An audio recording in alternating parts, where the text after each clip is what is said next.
I never thought I'd find myself in this situation. My name is Jake, and I was married to a woman named Sarah for nearly 7 years. On the surface, everything seemed perfect. We had a decent house, a steady income, and the kind of relationships that make you feel like you're living the American dream. But behind that facade, things were starting to crumble, and I was too oblivious to notice. It all started with minor signs, little things I brushed off as stress or the daily grind of life. Sarah began coming home late from work, claiming she was busy with deadlines. She'd become more distant, spending long hours glued to her phone, often texting or scrolling through social media. I told myself it was probably just her trying to stay connected with friends or manage some project at work. I didn't want to believe that the woman I loved could be cheating on me, but there were moments that stirred something unsettling in my gut. Once, I overheard her on the phone late at night, whispering. I couldn't make out the words, but her tone was different, playful, flirtatious. I tried to shake it off. I mean, we all have. Friends, right? But the more I thought about it, the more I started to feel like something was off. It wasn't until one fateful Saturday that everything changed. I had planned a little surprise for Sarah, a day trip to the lake. I anticipated a fun day outdoors, just the two of us. But as I entered the house to grab some extra snacks, I was greeted with an unsettling sight. The living room was empty, but Sarah's phone was buzzing on the coffee table. Curiosity got the better of me, and before I knew it, I was flipping the phone over and unlocking it with her Face ID. I know I shouldn't have invaded her privacy, but the urge to know was overpowering.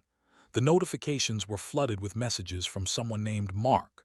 My heart raced as I opened the chat. There it was, clear as day, flirty messages, pictures that left little to the imagination, and arrangements to meet up. I felt my world shatter in an instant. I had stumbled upon what seemed to be a full-blown affair. A knot formed in my stomach and bile rose in my throat. I couldn't believe it. Sarah was cheating on me. With my stepfather. My mind raced with questions. How could she? Why would she? The betrayal pierced through me like a blade. I managed to compose myself, but inside I was a whirlwind of emotions, anger, confusion, disbelief. I couldn't let her know that I discovered her secret just yet. I needed to confront her when the time was right, armed with the evidence that would expose her lies. When she finally came home, I felt like a volcano ready to erupt. I watched her casually stroll in, a smile plastered on her face, completely unaware of the storm brewing beneath my calm exterior. I had been waiting for the perfect moment to confront her, and when she asked me about the trip I had planned, I knew it was time to unleash the truth. "Sarah," I said, my voice steady but cold, "we need to talk." She froze, the smile fading from her face. "What's wrong?" "I found your phone," I said, each word like a hammer striking a nail. "I saw everything. You and Mark." Her eyes widened, and for a brief moment I saw panic flicker across her face. "Jake, listen, it's not what you think," she stammered, her voice a mixture of fear and defiance. I wasn't prepared for her reaction, the way she tried to spin her story. "I was going to tell you it's just a phase. You've been so distant lately." Each excuse felt like another slap to my face. As she ranted on about how it was just a mistake and how I had pushed her away, my heart grew heavier. I couldn't believe someone I loved could twist the truth so easily, all while I was sitting there, reeling from the betrayal. The emotional impact hit me hard. I felt like I was drowning in sadness, anger, and a whirlwind of conflicting emotions. I took a step back, trying to gather my thoughts. I had to think about what I wanted for myself now. Did I want to fight for a marriage that seemed based on lies? Or was it time to cut my losses and walk away? Little did I know, this was just the beginning of a tumultuous journey that would ultimately lead me to a resolution I never thought I would reach. In the aftermath of that confrontation, everything felt surreal. Sarah's excuses hung in the air like a thick fog, and I struggled to make sense of the chaos that had erupted in our home. I paced the living room, my mind racing as I replayed her words over and over. Each, "It's not what you think," echoed in my head, each one a reminder of the trust that had been shattered. The emotional toll was unbearable. I didn't just feel angry, I felt empty, as if a part of me had died when I uncovered her betrayal. How could the woman I had shared my life with, the one I thought I knew, be capable of such deceit? As the hours passed, I wrestled with a mix of anger and sadness, knowing that my heart was breaking while she stood there trying to minimize the damage. "I didn't want to hurt you, Jake," she had said, her voice laced with faux innocence. "Mark and I were just trying to find comfort in each other. It didn't mean anything. But it did mean something. It meant that she had sought solace in the arms of another man, my stepfather of all people. I couldn't shake the feeling of betrayal.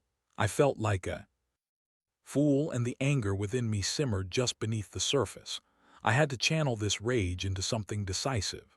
As the sun began to set, casting a soft glow through the curtains, I made up my mind. I wasn't going to let this define me. I couldn't bear the thought of staying in a relationship built on lies and deceit. I needed to make a plan, a solid course of action to reclaim my life and find my own freedom. Over the next few days, I found myself turning inward, reflecting on my life, my marriage, and what I wanted for my future. I started documenting my feelings, writing down everything that had transpired, and slowly the emotional fog began to lift. I realized that Sarah's infidelity had opened my eyes to the toxic environment I had been living in. I didn't just want to escape. I needed to escape. I reached out to a few close friends, people I trusted with my heartache. They were supportive, listening to my story and offering their encouragement. One friend, Mike, even suggested that I consider a therapist. "It might help you sort through everything," he said. "Processing this alone can be tough." I took his advice, thinking that having an impartial ear could assist in unraveling the mess. In therapy, I was able to speak candidly about my feelings.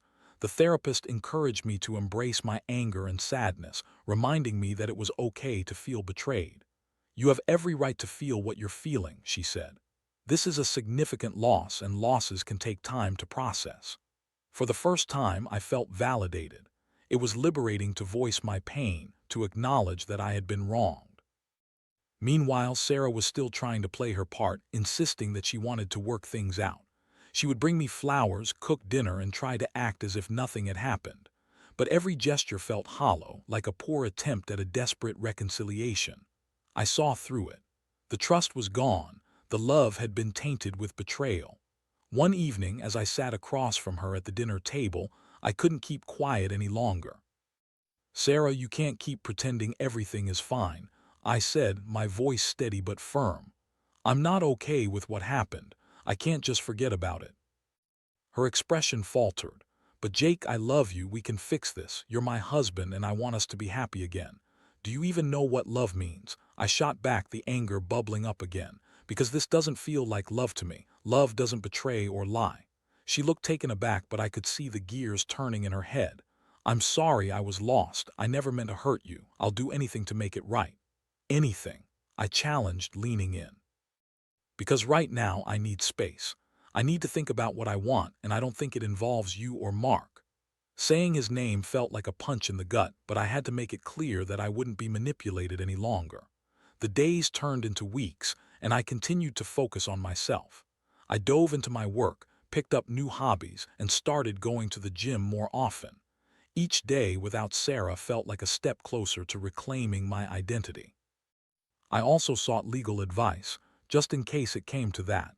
The idea of separation became more appealing by the minute, but the reality of leaving was daunting. I had grown accustomed to sharing my life with Sarah, to the routines we built together, and the memories we had created. Yet I couldn't ignore the growing realization that I deserved better. I was worth more than a relationship marked by lies. As I sat in my therapist's office one afternoon, I finally verbalized the decision I had been dancing around for weeks. "I think I want a divorce," I said, my voice trembling slightly as it slipped past my lips. "I can't go back to the way things were. I don't want to." The therapist nodded, her expression encouraging. "That sounds like a healthy decision for you. You deserve to be in a relationship where you are valued and respected." That was it. I was done. No more games, no more lies. It was time to move forward, to take control of my life. With the decision to divorce firmly etched in my mind, I knew I had to take the next steps. I wasn't just ready to move on. I was ready to reclaim my life and set clear boundaries. I had been living in the shadows of Sarah's betrayal long enough, and it was time to step back into the light. I started by gathering all the necessary documents, financial records, our marriage certificate, and even the evidence of her affair I had so carefully saved on my phone. I wanted to ensure that I had everything I needed for when I initiated the divorce proceedings. Each document felt like a piece of armor, a protective layer against the emotional turmoil I was about to enter. As the days turned into weeks, I prepared for the inevitable confrontation I'd have with Sarah when I finally told her about my decision. Part of me dreaded the thought of her reaction, though I was also fueled by a sense of strength I hadn't felt in a long time. I knew I had to be firm, to stand my ground, and to make her understand that this was not just a whim but a necessity for my well-being. When the day finally arrived, I took a deep breath and called Sarah into the living room. She entered, her usual bright demeanor overshadowed by a slight tension in the air. I could sense she knew something was coming. "What's up, Jake?" she asked, a hint of apprehension in her voice. I gestured for her to sit down. "Sarah, we need to talk," I began, my heart pounding in my chest. "I've been doing a lot of thinking and I can't ignore the truth anymore. I want a divorce." Her face fell, and for a brief moment I felt a pang of guilt. "Jake, please, you don't mean that," she pleaded, her voice rising slightly. "We can work through this. I love you. I'll do anything to make it right." "Love doesn't mean lying, Sarah," I said, my voice steady and firm. "You had your chance and you chose to betray me. This isn't about finding a magic fix. This is about my happiness, my mental health. I can't be in a relationship that feels so toxic. This isn't working for me anymore."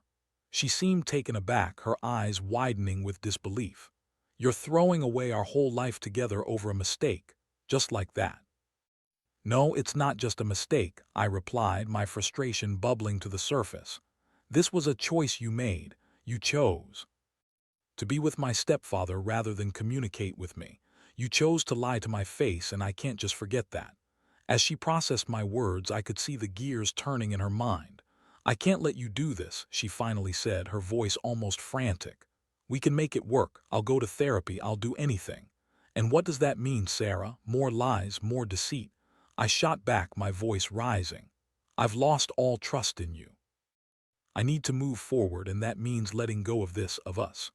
The confrontation was raw and emotional, and despite feeling resolute, I also felt a sense of sadness wash over me. We had built a life together, and now I was dismantling it piece by piece. But I couldn't focus on that. I had to stay strong.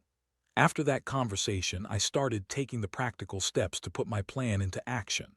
I filed for divorce, and though I dreaded the emotional fallout, I knew it was necessary. I sought legal counsel and began to understand the process, the implications, and what my rights were. The more I learned, the more empowered I felt. Sarah was not taking the news well. She tried to be manipulative, sending me messages filled with guilt, claiming she'd never find love again, that our life was perfect before everything fell apart. I felt a mix of anger and pity as I read her texts, knowing she was trying to shift the blame back onto me. But I remained resolute. I had to protect myself from her emotional games. Every day was a battle between my heartbreak and my determination to move on. I leaned on my friends for support, sharing my experiences and feelings. They reminded me of my worth and encouraged me to stay the course. I also kept up with therapy, using it as a safe space to vent my frustrations and fears. Each session felt like a step toward healing, allowing me to process the anguish of losing not just my wife, but the life I had envisioned for my future. As the legal process unfolded, I realized I had to confront not just Sarah, but the entire family dynamic that had contributed to this situation. My relationship with my stepfather was complicated, and I had to grapple with the fact that he had played a significant role in this betrayal. I felt anger boiling inside me, not just toward him, but the entire situation. I had trusted him, welcomed him into my life, and now he had shattered that trust. One evening, after a particularly exhausting day filled with meetings with my lawyer and emotional discussions with friends, I decided to confront my stepfather. It was time to address the elephant in the room. I called him up and asked to meet. He appeared surprised but agreed without hesitation. When we sat down, I wasted no time. "What the hell were you thinking?" I asked, the fury evident in my voice. "How could you betray me like this?" He tried to downplay it, claiming it was a fleeting moment, nothing serious. Each of his excuses made my blood boil further. "You've torn apart my entire life," I snapped. "You knew about my struggles with Sarah, and instead of being supportive, you took advantage of it." The confrontation felt cathartic, but it was also painful. I felt like I was confronting not just him, but all the expectations I had of what family should be. I had always believed that family was supposed to be there for one another, yet my stepfather had crossed a line that shattered that belief. Ultimately, I left that meeting feeling lighter, even though the weight of the situation was still heavy on my shoulders.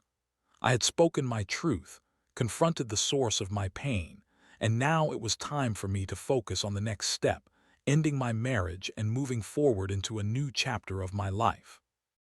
It was time to embrace the unknown, to step forward into freedom, and let go of the toxicity that had defined my past.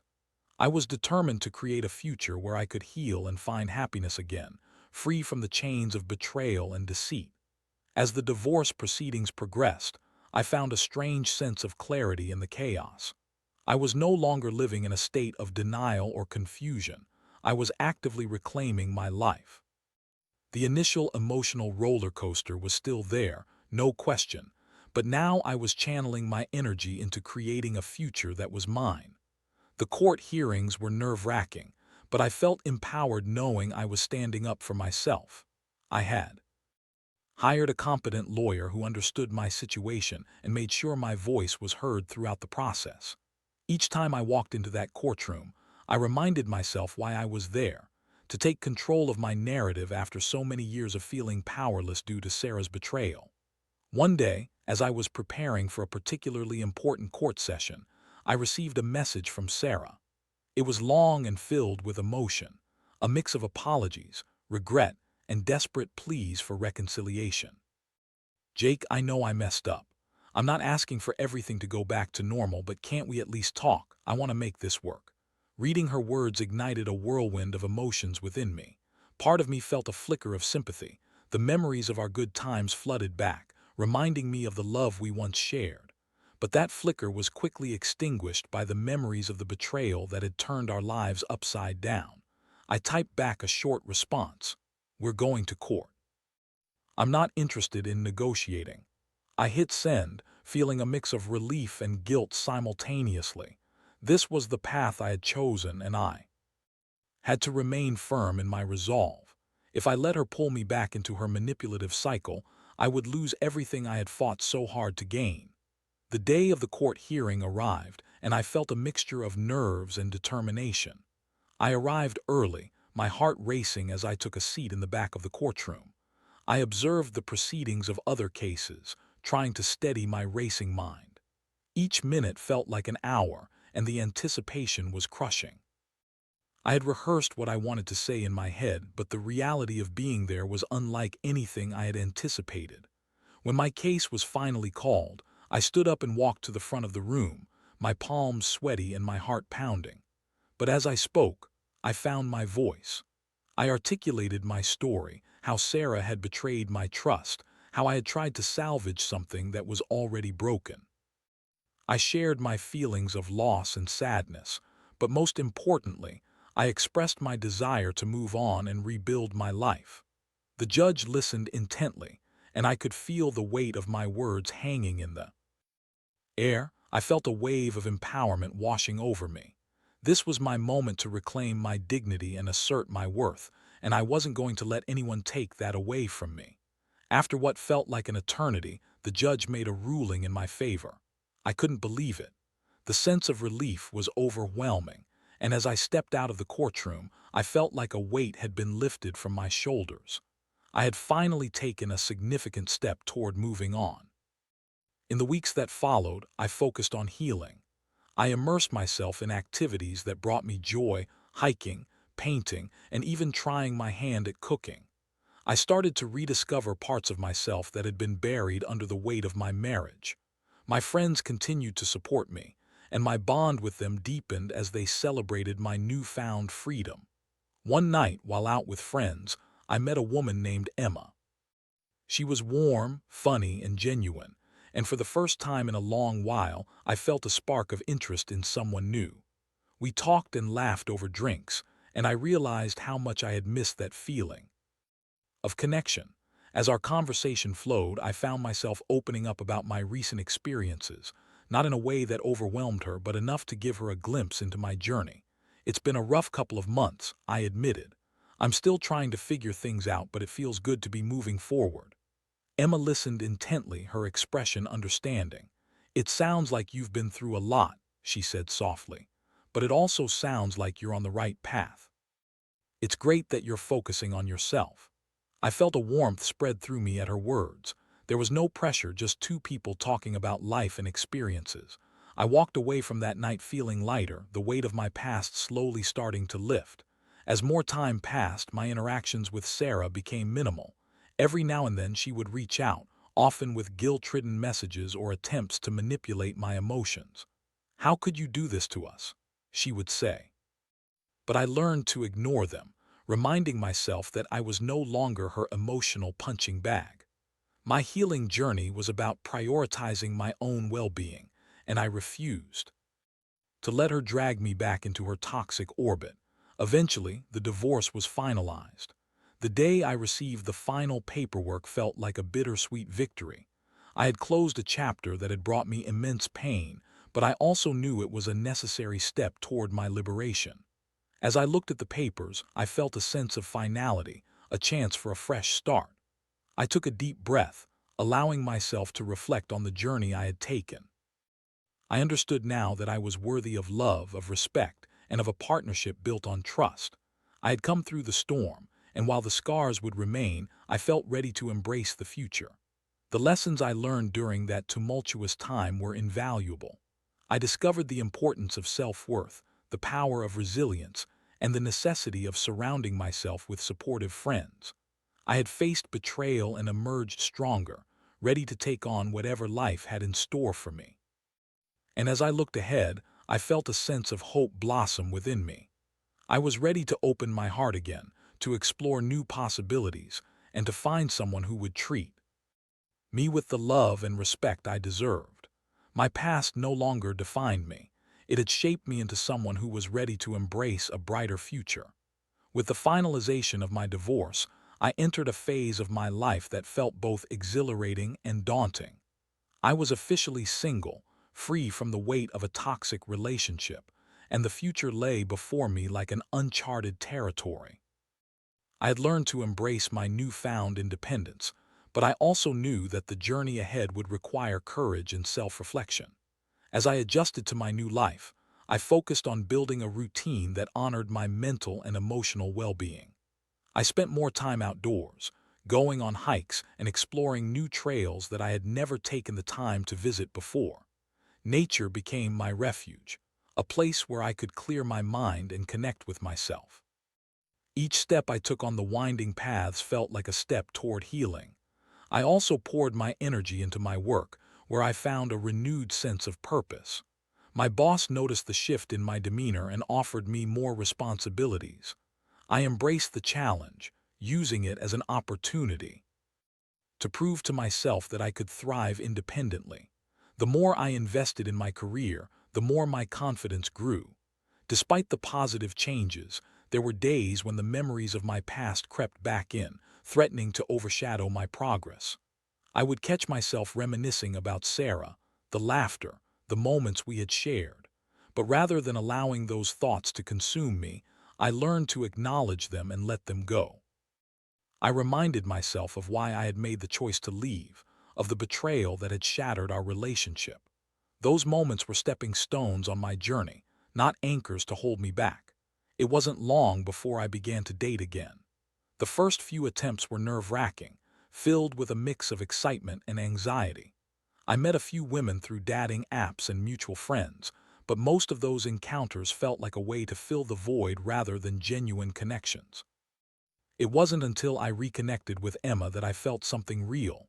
Emma and I started spending more time together, and our conversations flowed effortlessly.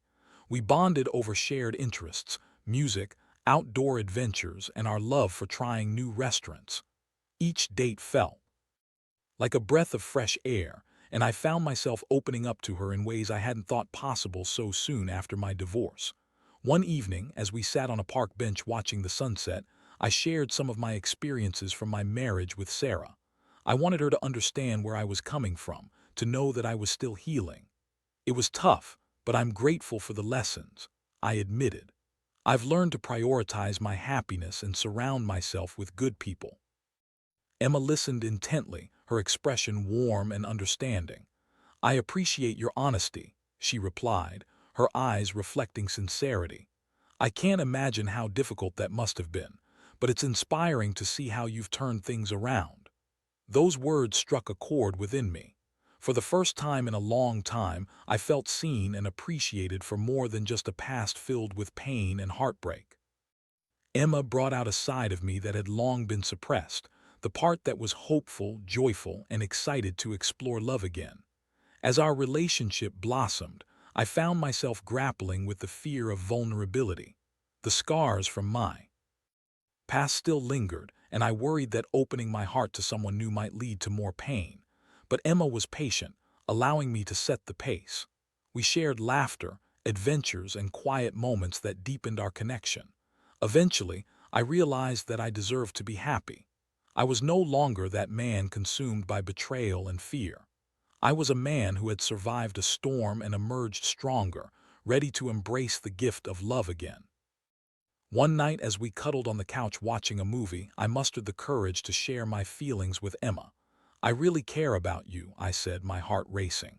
I've been through a lot and it's taken time for me to open up again, but you make it easy. Her smile lit up the room as she leaned in closer. I care about you too, Jake. I appreciate how open you've been with me. I admire your strength.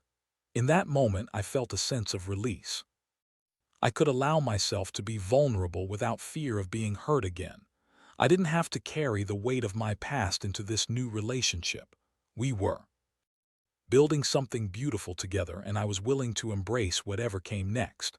However, just as I began to feel like I was truly moving on, Sarah made one last attempt to re-enter my life. One afternoon, I received a message from her asking to meet. I was taken aback. I hadn't heard from her in weeks. Part of me felt a pang of apprehension, wondering what she could possibly want now that the divorce was finalized. I reluctantly agreed to meet. As I approached the cafe where we had agreed to meet, my heart raced. I wasn't sure if I was ready to face her again, but I reminded myself that I had grown stronger. I could handle whatever she threw at me. When I walked in, there she was, sitting at a table with an anxious expression on her face. "Thanks for meeting me," she said, her voice shaky. "I know this is awkward, but I needed to talk to you." "Let's get straight to it, Sarah," I replied, trying to keep my tone neutral. "What do you want?" She sighed, clearly struggling to find the right words. "I've been doing a lot of reflecting since our separation. I know I hurt you and I want to apologize. I never meant to drag you into my mistakes, and I've realized how wrong I was."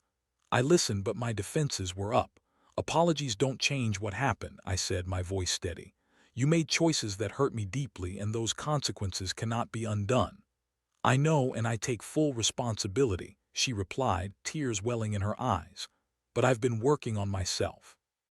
I've started therapy, I'm trying to be better, and I just wanted to know if there's any chance for forgiveness." I paused, weighing her words carefully. Part of me wanted to feel the compassion I once had for her, to allow her to apologize and move on, but the reality was that I had already moved on. "Sarah, forgiving you doesn't mean I want to go back," I finally said. "I've found my peace and I'm happy where I am. I'm not the same person I was when we were together." Her face fell, and I could see the realization dawning on her. "I understand," she said softly. "I just thought I'd lost you forever, and I wanted to try to make things right. You had your chance, and I wish you well, but I can't let you back into my life," I replied firmly. "I've finally found my way, and I plan to keep moving forward." The conversation ended with a bittersweet acknowledgement that we would both need to forge our paths separately.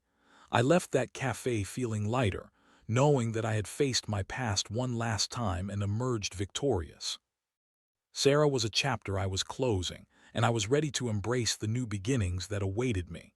As I walked out into the crisp evening air, I felt a sense of hope for the future. I was stepping into a new life, one filled with endless possibilities, new connections, and the promise of love. With every day that passed, I grew more confident, ready to embrace whatever adventures life had in store for me. I had learned my lessons, and now I was ready to make my own happiness a priority. As I moved forward in my life, I began to understand the profound impact my journey had on who I was becoming. Past was no longer a haunting shadow. It had transformed into a series of lessons that shaped my values and perspective. I was no longer the man who had been deeply wounded by betrayal. I was a man who had learned the importance of self-worth and resilience. In the months following my encounter with Sarah, I continued to build my relationship with Emma. We grew closer, our connection deepening as we shared our hopes, dreams, and vulnerabilities. Emma's patience and understanding were refreshing, and I found myself captivated by her warmth. She reminded me that love could be beautiful, that it could be built on trust and mutual respect, rather than deceit. One weekend, as we strolled through a local art fair, I felt a surge of gratitude for the path I was walking. Emma and I stopped at a booth featuring local artists, and as I admired a piece that depicted a vibrant landscape, I turned to her. "This reminds me of how far I've come," I said, pointing to the artwork. "There's beauty in the chaos, and that's something I've learned to appreciate." Emma smiled, her eyes sparkling. "It really does capture that essence. It's like finding light in the dark, right?" As we continued to explore the fair, I marveled at how far I had come in my journey of healing. It felt like I was finally living life on my own terms, free from the burdens of my past. I had taken the time to invest in myself, to heal, and to rediscover what happiness meant to me. Another significant aspect of my healing was the newfound relationship I had with my friends. They became my support system, lifting me up during my darkest moments and celebrating my victories, no matter how small. I started hosting regular game nights, inviting friends over for laughter, food, and camaraderie.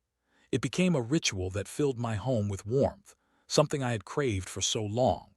One evening, while we were gathered around the table playing charades, I caught myself laughing uncontrollably as my friend Mike acted out a particularly ridiculous movie. In that moment, surrounded by genuine laughter and affection, I realized how essential these connections were.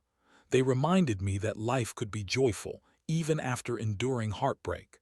Not long after we started dating, Emma invited me to meet her family. I was nervous, but excited, hoping they would see the same qualities in me that she did. The dinner went surprisingly well, and I felt welcomed by her family's warmth and openness. As we sat around the dining table, sharing stories and laughter, I found myself reflecting on the stark contrast between this experience and my past interactions with Sarah's family. As the evening progressed, I felt a sense of belonging that had been absent for so long. Emma's family was supportive and genuinely interested in who I was, and I realized how different this felt compared to the toxic environment I had left behind. That night, as we returned to Emma's apartment, I turned to her. "Thank you for introducing me to your family," I said, my voice sincere. "I had a really wonderful time. It means a lot to me." She smiled, the sincerity in her eyes evident. "I'm glad you felt that way. You deserve to be surrounded by people who care about you." As weeks turned into months, it became clear that my relationship with Emma was blossoming into something meaningful. I was learning to love again, but this time it was rooted in trust and authenticity. I found myself sharing my hopes for the future, allowing myself to dream without the weight of past betrayal dragging me down. One evening, while we were cuddled up on the couch, I braved the thought that had been creeping into my mind. "Emma," I said, my heart racing, "I can really see a future with you. I've never felt this way before." Her expression softened and she leaned in closer. "I feel the same way, Jake. You've been so open and honest with me, and it's refreshing. I love where this is going." Her words filled me with warmth, and I realized that this was what I had been missing: mutual love, respect, and the promise of a bright future together. It was a stark contrast to the hurt and betrayal of my past. As the seasons changed, I found myself embracing life with open arms. I traveled with Emma, exploring new places and creating memories together. Each adventure felt like a renewal of my spirit, and I cherished the moments spent discovering the world hand in hand with someone who valued me for who I was. Eventually, on a trip to the mountains, I decided to take a leap of faith. We were standing atop a breathtaking view, the sun setting in a glorious display of colors. As I held Emma's hand, I could feel my heart racing. This was the moment I had been waiting for, the moment to fully commit to the love we had built together. Emma, I began, my voice steady, I want you to know how much you mean to me. You've brought joy back into my life, and I can't imagine my future without you. I want to build that future together. Her eyes widened, full of surprise and delight. Jake, I feel the same way. I've never been this happy, and I want to continue this journey with you. As we stood there, surrounded by the beauty of the mountains, I took a deep breath. Would you consider being my partner in all of this? I want to commit to you fully, to share my life with you. With tears of joy in her eyes, she nodded. Yes, 1,000 times yes. In that moment, I felt a profound sense of peace wash over me. I had traveled through darkness and emerged into light. I had learned to forgive not just Sarah but myself for the pain I had endured. I was ready for love, not the misguided, toxic kind from my past, but a love built on trust, shared experiences, and mutual respect. In the months that followed, Emma and I continued to flourish as a couple. I knew there would always be echoes of my past, but I also recognized the strength it had given me. I was no longer defined by betrayal. I was defined by resilience, growth, and the courage to open my heart again. As I reflect on my journey, I realize that I have emerged stronger, wiser, and ready to embrace the beautiful possibilities that life has to offer. I am grateful for the lessons learned and excited for the adventures ahead.